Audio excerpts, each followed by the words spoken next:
இமான் நினச்சிக்கிறத நான் ஒரு 4 படமாக அவருக்கு ட்ரை பண்ணி அவர் கால் ஷீட் இந்த படத்தை கால் ஷீட் கொடுத்துருக்காரு. அதுக்கப்புறம் தொடர்ந்து 3 படம் கால் ஷீட் கொடுத்துட்டாரு. ஸோ அண்ணாச்சி கால் ஷீட் பிடிச்சது ரொம்ப சந்தோஷமாக இருக்குது.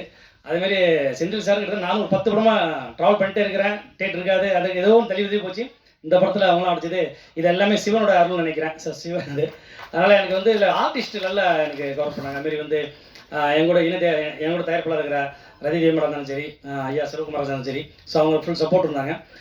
இது வந்து நான் கிட்டத்தட்ட இப்போ ஹீரோ சொன்னார், ஹீரோயினை பற்றி சொன்னார். இந்த படம் வந்து முழுக்க இது வந்து ஒரு பெண்கள் சம்மந்தப்பட்ட படம். சிவசம்போ அப்படின்னா அது சாமி படம் கிடையாது.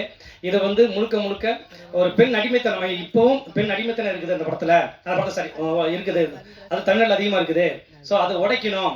அப்போ என்னன்னா அது யாரால் உடைக்க முடியும்? பெண்கள் எழுச்சி எடுத்தால் தான் உடைக்க முடியும். அப்படி தான் அந்த படம் கதை. அதனால நிறைய பெண்கள் நிறைய நடிச்சிருப்பாங்க.